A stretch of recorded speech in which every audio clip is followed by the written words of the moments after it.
Thank you, John. Before we start, I'd like you all to lean over, reach for your shoes, and tighten them. Grab your belt, bring it in a few notches. Get yourself, slouch in the chair a little bit, because this is all going to be about the things you should worry about. And I'm going to take all that wonderful relaxation that Ali created and wipe it out of your system forever. The presentation I want to talk about is about social media and its role in the workplace, and particularly the challenges that you all face in inserting HR into the social media process. HR people and lawyers, we've got something in common. The social media people aren't always very happy to invite us to the table, because we're viewed as the people who are going to say, no, you can't do this, no, you can't do that. Our job, mutually, is to avoid risk. A lot of their job invariably involves courting risk and creates risk and a lack of control. And that can be very, very difficult and unsettling for us. And we've all got to move into it. Ali talked about how she loved her job. I love my job too. I started out actually not as a social media lawyer. You'll not be surprised to know, because nobody knew what social media was. When I first started at my first law firm, Hill and Barlow, I had to ask somebody, do we have a fax machine? We've come a long way, obviously. But I started out as a media lawyer, working with traditional media. And I developed an expertise in employment law as well. And as social media has developed, that's turned into a wonderful, wonderful marriage. And I head up our social media practice, and we're increasingly involved in helping people like you develop social media strategies, social media policies, and knowing what to look for and to be trained for. You may have noticed that the description of this program talks about what Rob and Joseph are going to present. Joseph left the firm just to avoid having to do this presentation, and also because he was recruited by the Department of Transportation to be their interim director of diversity and civil rights, which is obviously a very cool thing, but he loses out on being able to join the program with me. I just also want to remind you that you have those green bands. Use them when I start talking about the things that stress you out, and just, sort of do this, and it'll help a little bit. So we have a lot to cover. I'm going to move and try to leave time for questions. My email, my Twitter handle, my telephone number are all on the materials, and please feel free to use them, because I doubt that we're going to have much time for questions. I looked at the attendee list here. It looks like we have some companies with virtually no social media presence. We have others with a tremendous social media presence with Facebook pages and Pinterest. SmartPack, are you here? SmartPack? Back there. They have 319,036 likes on Facebook as of 6 o'clock last night. So they're into this. Raise your hand if you have a website. Raise your hand if you have a Facebook page. Raise your hand if you have a Twitter handle. Raise your hand if you or your employees put out blogs that relate to what your company does. Those SmartPack people, they can just keep their hands up through this entire question. A YouTube channel and videos? Quite a number of you. LinkedIn presence. Google+. Pinterest. SmartPack has a Pinterest, right? Live chat with your customers. Any other kind of interaction with customers, because that's what social media is all about. It's not about us pushing to them. It's about us hearing from them and communicating and really going into two-way communication. And that's why you and I get so worried about it. Social media policy. How many of you do not have a social media policy? Social media usage guidelines. Okay, now we're bringing the numbers down a little bit. Let me take you through some of the basics first, and then we'll go on to the role of HR and legal, and then talk about some of the new cutting-edge legal issues that are just coming up, and frankly, those are changing every single day.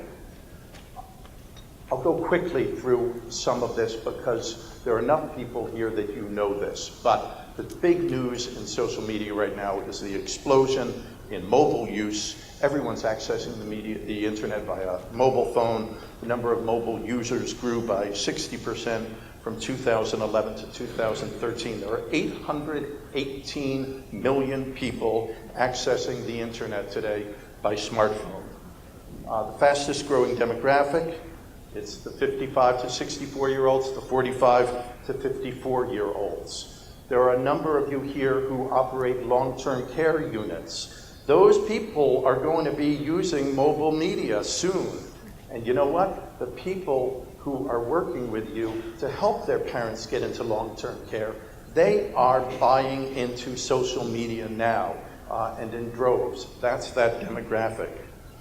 Facebook, 665 million people go to Facebook every day. Over the course of a month, 1.1 billion people, 1.1 billion active users every month. 751 million of them doing it via mobile. Mobile is now 30% of Facebook's revenue. Twitter, 288 million monthly active users. YouTube, on Twitter, 21% of the world's internet population uses Twitter each month. Google Plus, second to Facebook, 359 million monthly active users and growing very, very fast. As you can see, in a 9-month span, they grew by 33%. LinkedIn has 2 new users every second, the largest professional business network with more than 200 million users. 64% of those users on LinkedIn are outside of the USA, which I find pretty interesting. And there's obviously an awful lot more. It's no longer a novelty. Some of the news and the ways that social media is getting integrated in our lives. When lawsuits begin, we can now serve process on you via Facebook, according to one New York court. The Vatican tweeted, as you all know, tweeted the news when we had a new pope. There was a social media hunt for the marathon bombers. A Texas couple in 2012 won a $13.8 million judgment, $13.8 million, when they sued some supposedly anonymous posters who had accused them of being sexual deviants, molesters, and drug dealers. That was on a website called Topics.com. Topics was ordered to divulge identifying information about those people. Once those people were identified, they were sued, and they are going to have to pay something like $14 million. The SEC, in just April, issued a report announcing that public companies can now use Facebook and Twitter to disseminate material information to the public. But they've got to alert investors beforehand that they're doing so. There was recently, I'm sure many of you heard of it, a Twitter hoax claiming that there had been a White House explosion that injured President Obama. In the immediate wake of that, the Dow dropped by 150 points. That's $136 billion in market value. Made it back up, but it gives you a sense of the kind of impact that has. And each Facebook like, according to one report, is now worth $174.17. So we may all want to go to the Smart Pack people and ask for a loan. You need a social media strategy, whether you're active in this space or not, because you are active, because people are talking about you on the web. Customers and clients are writing blogs about you. There are rating sites that are talking about you and talking about your service, whether it's good or bad. You have employees who are sharing information with their friends on Facebook and via Twitter, talking about their day, maybe talking a little too much about their day. You have competitors who are discussing you. There's news coverage, and there are reader comments to that news coverage. So when your company is in the news and it's something negative, there may be a lot of comments underneath that are divulging things that you might rather not see divulged. So you need a social media strategy and policy, even if you don't plan to actively engage. But this area is full of these what were they thinking kind of stories. And you work in HR, so you are intimately familiar with how fundamentally stupid we can all be at certain times, and how incredibly smart people can just sometimes do the dumbest things. So the 2012 campaign by McDonald's inviting patrons to share their stories of their favorite McDonald's experiences. When you make something with pride, people can taste it, said the person who was heading up this promotion. That was quoting a McDonald's potato supplier. Hashtag McD stories. Excuse me. Well, they got their McD stories. You probably can't read all of these. Fingernail in my Big Mac once. I lost 50 pounds. I lost 50 pounds in 6 months after I quit working and eating at McDonald's. Allie, are you listening? Ordered a McDouble. Something in the damn thing chipped my molar. Hospitalized for food poisoning after eating McDonald's in 1989. Never ate there again and became a vegetarian. Should have sued. Some more. My memories of walking into a McDonald's, the sensory experience of inhaling deeply from a freshly opened can of dog food. Somebody else. McDonald's customers don't want to tell hashtag McDonald's stories. They just want their fries mechanically separated chicken parts and wallow in shame. McDonald's ended that promotion after 2 hours. But for the next 2 weeks, they had stories all over the place talking about them. Talk about boomeranging and coming back. Durex condom manufacturer. You know already this can't end well, right? They asked people in their social network what city should get a shipment, because apparently they specialize in their little app where if you need a condom and you need it right away, you just go into their app and I don't know who comes and delivers it. I can't ask any questions. I am a lawyer after all. But in any event, they said, what city should we be shipping this to? And London got 594 votes, and Paris got 688 votes, New York got 363 votes, but the winner, Batman, Turkey, the capital of a conservative Muslim province, because somebody thought, let's push that, and that will be the way to turn this stupid social media promotion back around on this company. You may have also heard about Chick-fil-A. They had a CEO who said, we support the biblical definition of the family unit. We got a lot of reaction from that. Muppet creator Jim Henson's company announced that it was ending its partnership with Chick-fil-A, which was they provided toys for their kids' meals. The company responded to that by saying, we are voluntarily recalling all Jim Henson toys.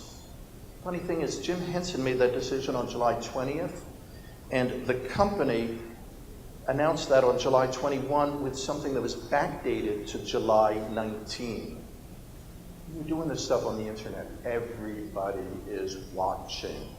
And so that word gets out that they were backdating this promotion, trying to make it look like it was their choice and not someone else's. Well, then we add more to it.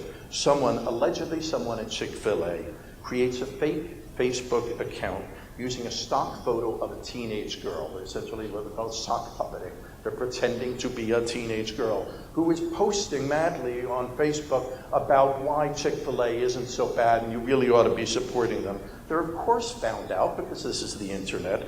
Chick-fil-A denies it, but nobody believes them after what they did with the Jim Henson thing. They already lost their credibility. And again, a PR nightmare.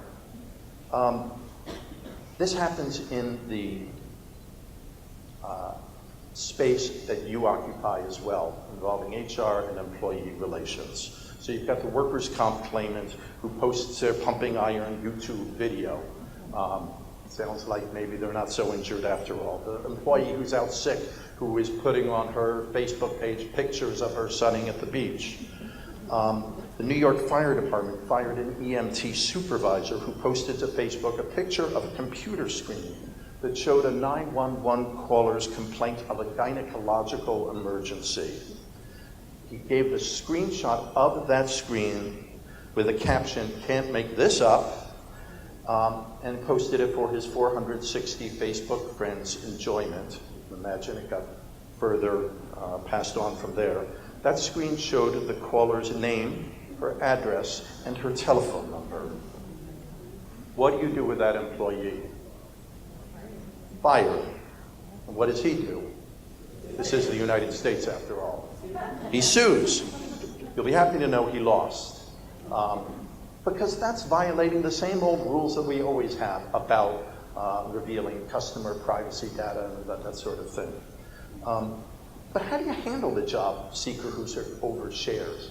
We had this incident arrive in my law firm just a couple of weeks ago, and I hesitated before deciding whether to share this, but I won't give any names.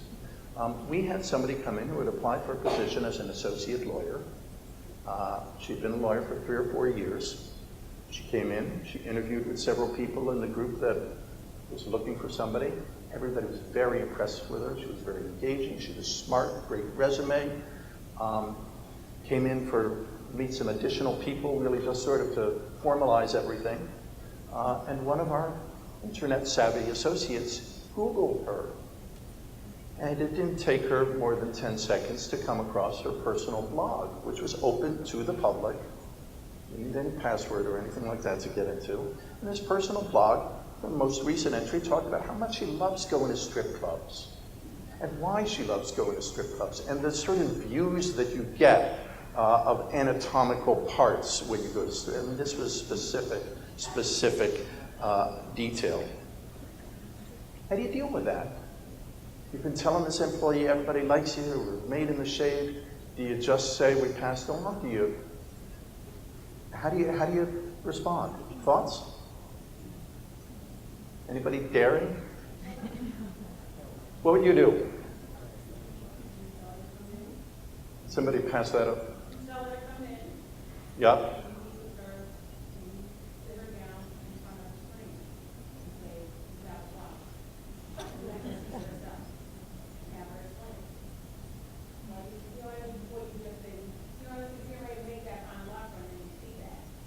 And why do you do that rather than just say, we've decided that we found somebody else who's better and not bring it up at all?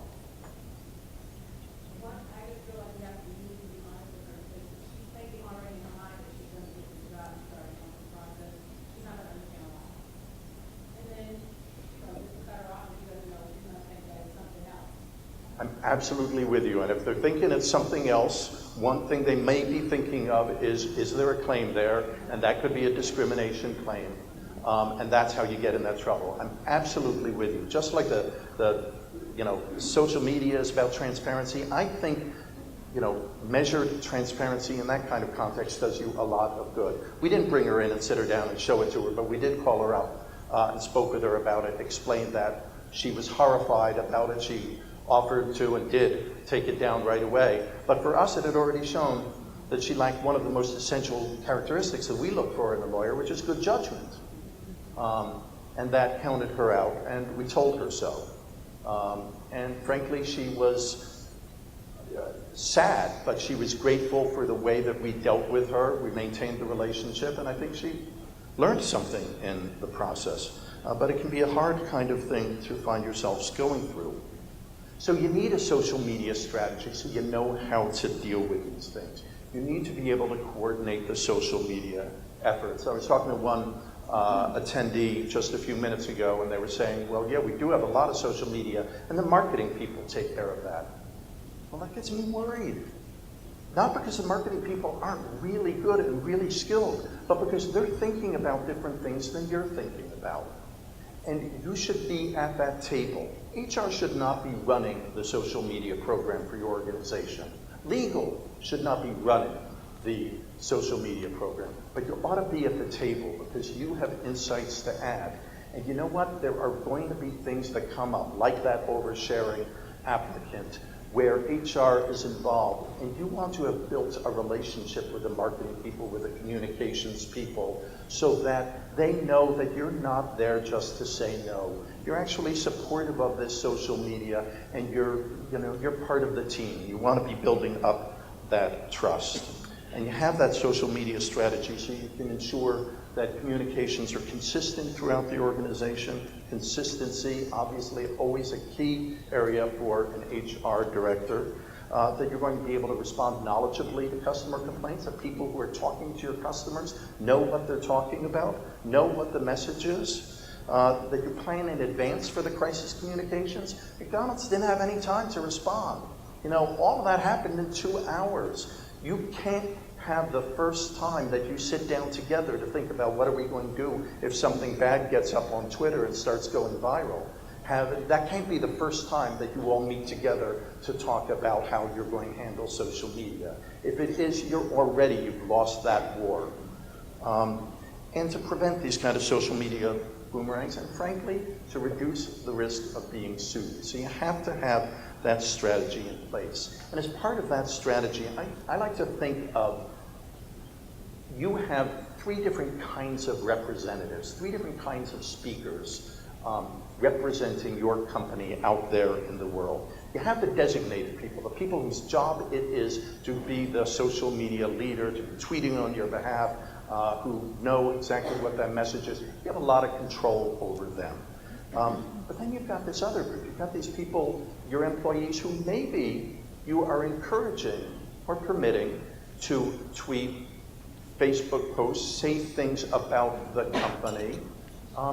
Well, you've got to give them some guidelines too.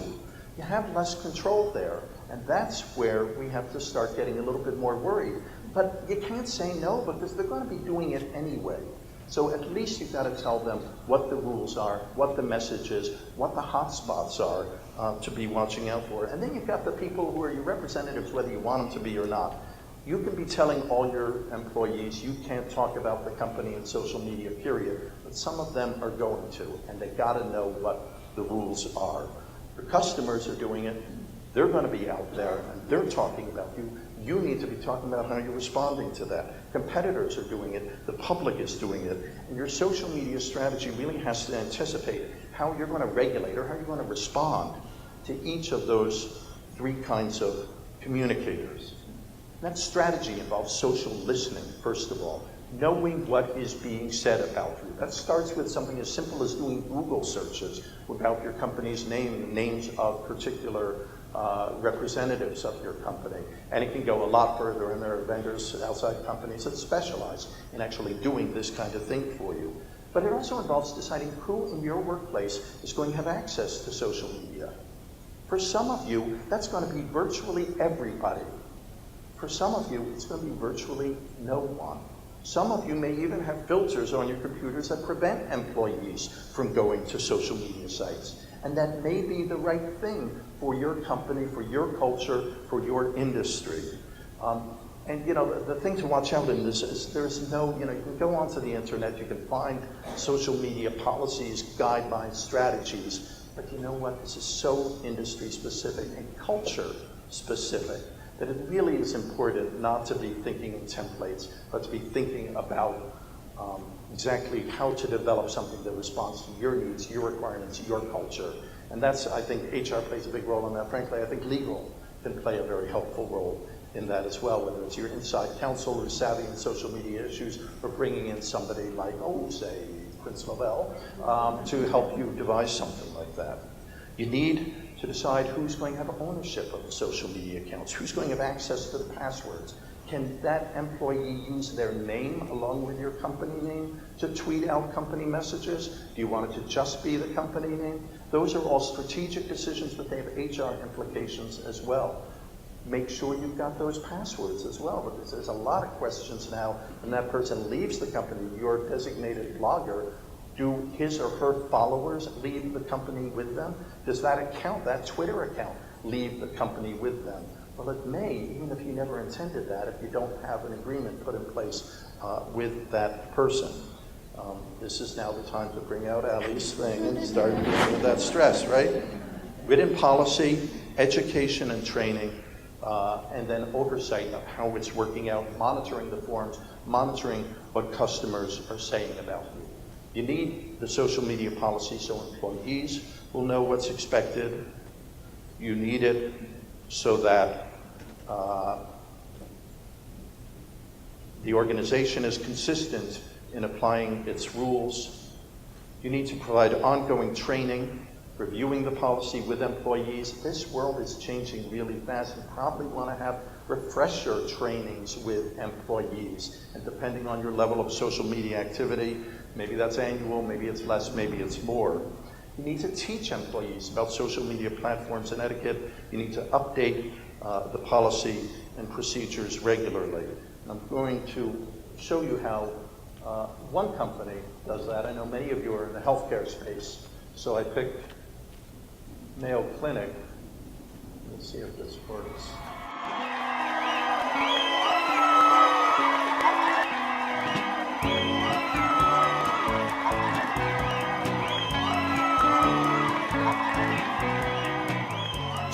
Janet, since I first saw you. Hello, I'm Jason Pratt, the social media specialist on the Florida campus.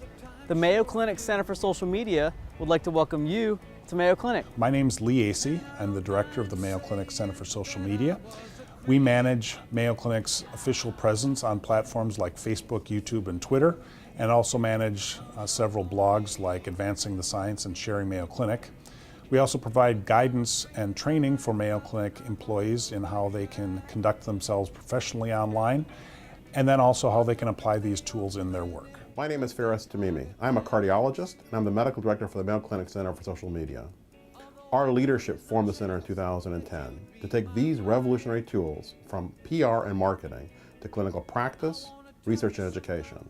Fundamentally, change the way we communicate internally and externally. One of the fun projects that our Center for Social Media has produced is this YouTube video that promotes awareness of the risk factors of heart disease.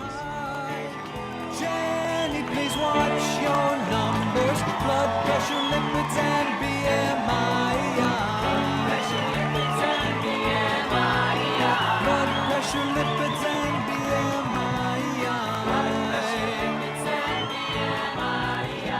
And here's another YouTube video that explains why Mayo Clinic has a Center for Social Media in the first place. I'm going to talk a little bit about our founders.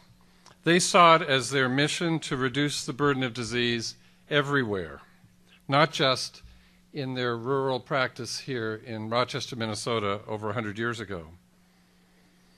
Following in their example, I'm proud to say that Mayo Clinic has been and intends to be among the leaders in using social media in medicine. We're really fortunate that Mayo Clinic's leaders see the power and potential of using social media tools in healthcare. But as Peter Parker's Uncle Ben said in Spider-Man, with great power comes great responsibility. That's why it's important for all of us as Mayo Clinic employees to use these powerful tools in the right way. That's why we've established these social media guidelines. We want you to participate in Facebook. We want you to use Twitter effectively, but to do so within the guidelines that govern our clinical practice, research, and education. Our social media staff are going to take these guidelines step by step so you can use these tools carefully, effectively, and with confidence. Mayo Clinic employees act with integrity, treat each other with respect, and always protect patient privacy. Remember, don't do anything in the social media world that you wouldn't do in the real world. And whenever you're creating an online profile, such as a new social media account, make sure you don't use Mayo Clinic's name within your username and don't use Mayo Clinic's logo within your profile photo.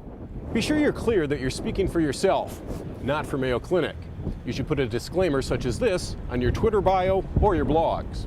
If you identify yourself as a Mayo employee online, then you should act in a way that reflects well on you and on Mayo. When you're online commenting about a story on Mayo Clinic, be transparent. State in the comments somewhere that you are working for Mayo and that you are an employee. Whether you're on your phone or at your desk, use good judgment and be honest and accurate in your online communications. Like these guys. Don't let social networking interfere with your work commitments. If you're on the clock, you shouldn't be on Facebook.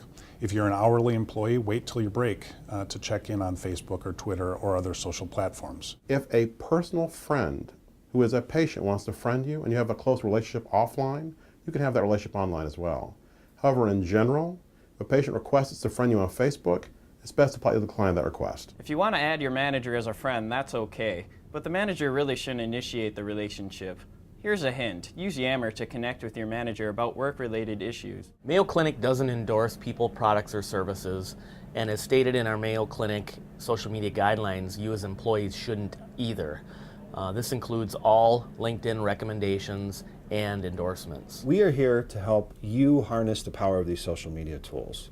We will train you, we can consult, all you have to do is ask. Our Mayo Clinic Center for Social Media has formed the Social Media Health Network as a... It's a pretty friendly way of getting across a lot of the biggest hotspots in the social media space.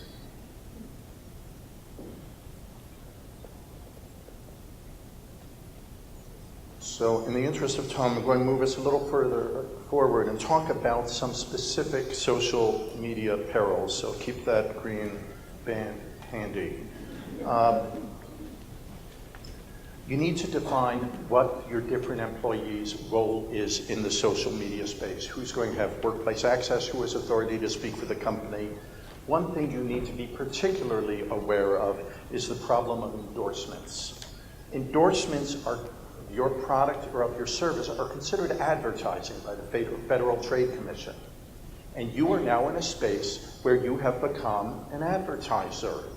And that's what you're doing. When one of your employees says, our long-term care facility is the best for this reason, that reason, and the other, or actually says X long-term care facility is the best for these reasons, and they don't disclose that they're employed for and they get their salary paid by X long-term care facility, that's a problem, and the FTC is going to tell you so. That's called deceptive advertising.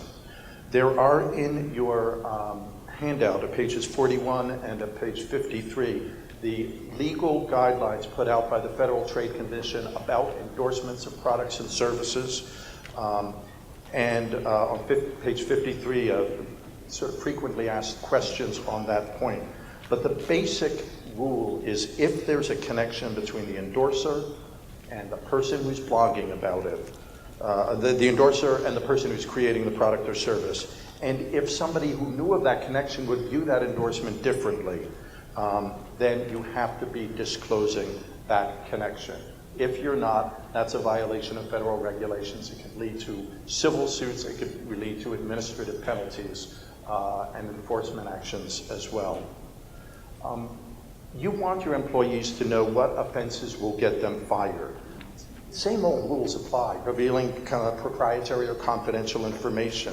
But that may take the form of saying, I'm heading to San Jose for work tomorrow. Well, if a relevant part of the community knows that San Jose is a company that may be getting acquired, or they can surmise maybe is being acquired by your company, they've now given away material information that may in fact cause a problem for you.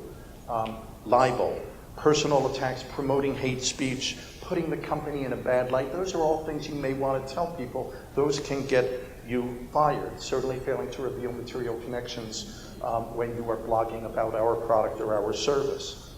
Maybe other things won't necessarily get you fired, but they will lead to discipline up to and including termination, we all know the language.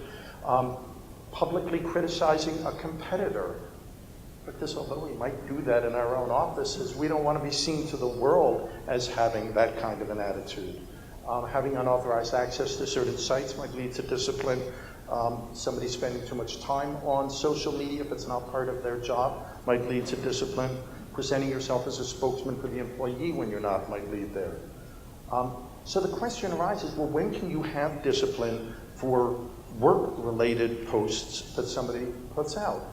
Most of your employees, although not all of them, you all know this better than I do, but most of them are at-will employees. That means they can be terminated for any reason except for a discriminatory reason or a reason against public policy or to deprive them of earned benefits. And we all know that those exceptions are big enough, or in the hands of a good plaintiff's lawyer, can be big enough to drive a truck through, right? So when you're terminating somebody, you don't want to say the reason is because I could. You want to have a reason that can be backed up and that is consistently applied across the board. That's the stuff that you guys already know by heart. Well, how do you deal with that when you're disciplining for work-related posts? You certainly can discipline them for something if their job responsibilities show that this is outside of their responsibility, there's something they weren't supposed to do, that they're violating company rules or policies or the social media policy.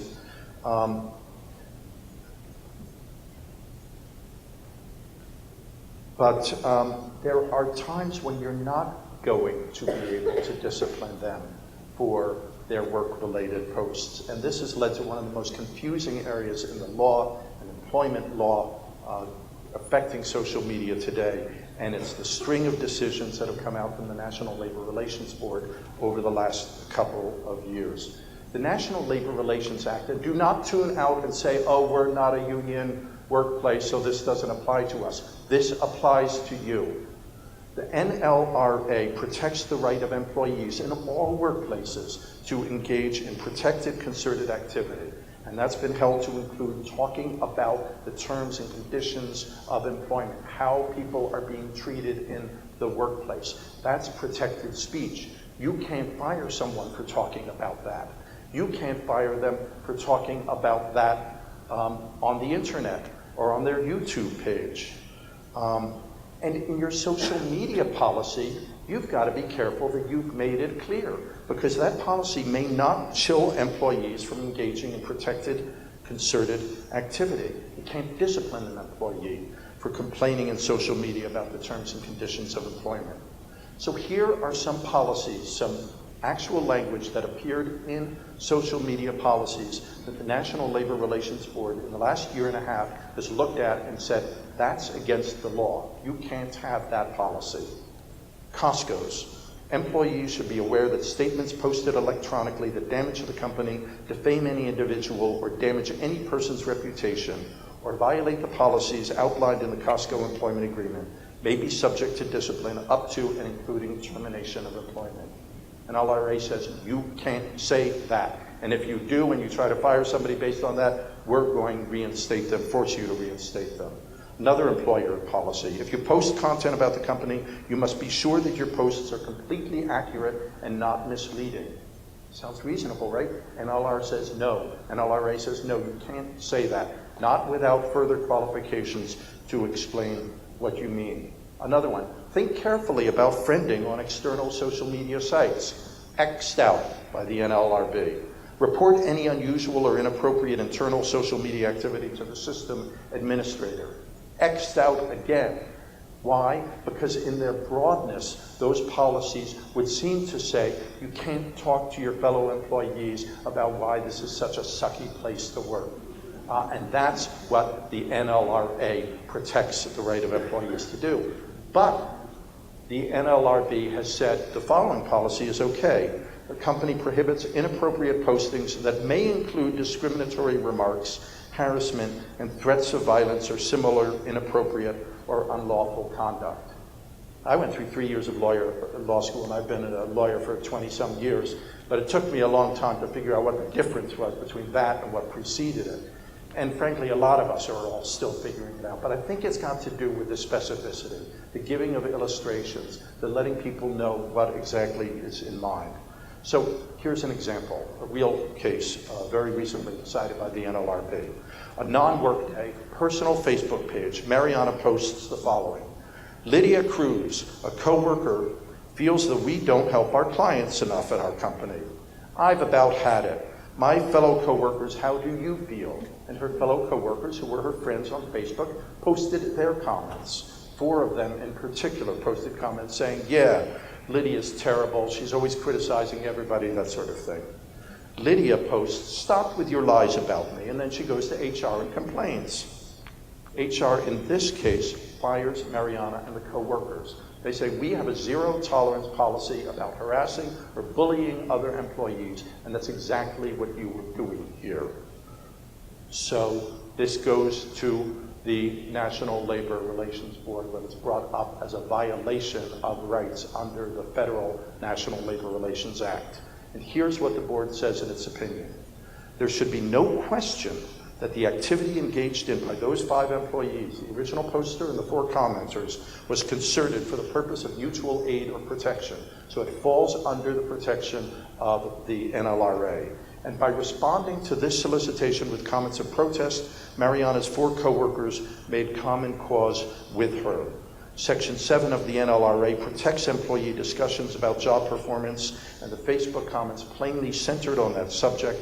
The employees were directly responding to allegations that they were providing substandard service to the respondents' clients. That was not allowed. That termination was prohibited conduct under the NLRA. How do you make your policy safe? Use illustrative language, define, explain the terms you use, try to avoid using broad or vague terms. Interestingly, it's not enough to just add a peg that, you know, a lawyer who's not familiar with this might tell you to add. Well, why don't you just put something in there saying, nothing in this policy should be construed to limit your rights under the National Labor Relations Act to band together with fellow employees to talk about workplace conditions or something like that. NLRB says, no, no, no, that's not enough. The big language of the policy gives somebody that impression. Merely adding the sort of savings clause will not help you. What about the non-work related posts? How do you deal with that person if she's a current employee and she's blogging and she's at your firm in a position of some responsibility? She's blogging about loving the strip clubs or something like that. You know, it's a little harder to deal with when that person's an employee now. It's one thing to say we're not going to hire you, another to say we're going to terminate you based on that. And it can raise a lot of sensitive and difficult issues. But keep in mind, there is no right to free speech in a private workplace. The First Amendment, which I spend much of my time protecting my clients' rights under the First Amendment, but doesn't apply in your company. You're the government in your company, and you can say what can be said and what can't be said. You've got to be clear about it, but you set the rules. And you can fire people for non-work related posts that reflect on the company. But the risk is higher, and you need to be able to show what is the nexus to the company. How does this reflect on the company? How is it financially affecting the company if you can? Because you're going to be on furthest territory if there's no explicit nexus to work. Sometimes it's going to be the right thing to do anyway, but you've got to, again, we're in a risk-reward sort of business. Now, 29 states, plus the District of Columbia, have laws protecting employees from adverse employment actions based on off-duty conduct. Connecticut, Rhode Island, Maine, and New Hampshire all have a law saying that you cannot require that an employee refrain from smoking. You can't, maybe to Ali's consternation, tell them you can't work here if you're a smoker. Massachusetts actually does not have even that kind of a law. New York and California have something much further. In New York and California, you cannot discriminate against an employee or a prospective employee because of that person's legal use of consumable products or their legal recreational activities outside of work. That can be very, very broad.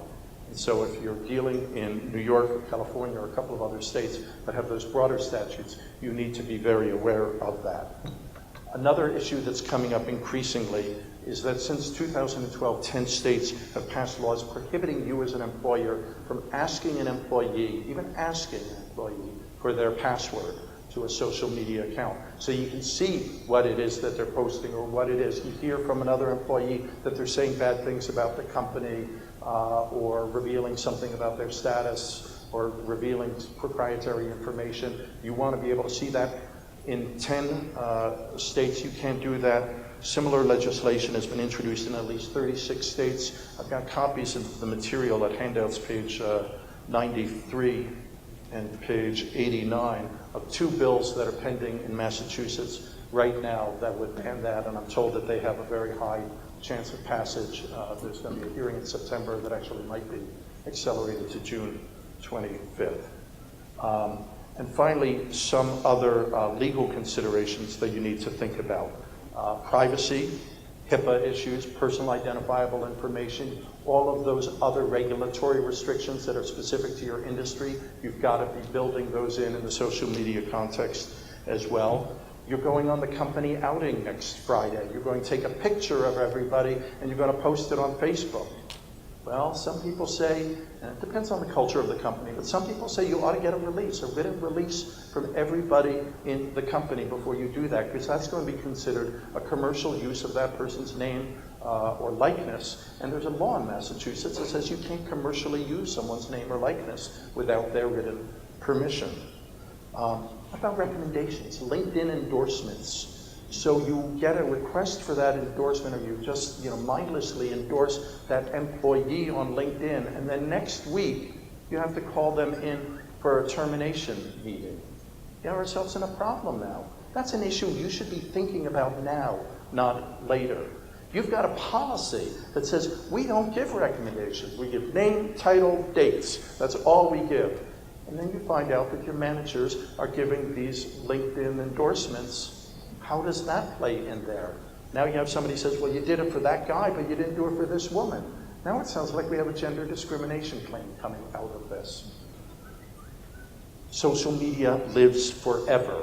Even though you delete it, even though you take it down, people are going to be able to find it. The Wayback Machine, forensic experts, you've got to know about that. If you've got routine retention policies that will destroy material after a certain time, you've got a claim or the threat of a claim, legal claim against you. If that retention policy is rolling along mindlessly and deleting that stuff, you're going to be in real trouble when you get to trial, because they're going to say that's spoliation of evidence. You destroyed relevant evidence about this, and there's a lot of it. Discovery has obviously become a minefield thanks to the social media world. Other legal issues, monitoring of employees' use. I'm sorry, every time I get comfortable again. Sweepstakes contests and promotions, not specifically an HR issue, but you need to be aware and let your people know, because bloggers will sometimes, do this just on their own idea. It's heavily, heavily regulated under state law in Massachusetts and every other state. What is a legal sweepstakes? What is a legal contest? The kinds of disclaimers and provisions that you have to provide and disclose to people. Same thing with charitable solicitations. One of my clients says, God, in Massachusetts and most other states, you can't do anything to help people, because if you want to be doing a fundraiser for that organization, you've got to be filing with the Attorney General's office some procedures about how you're doing that.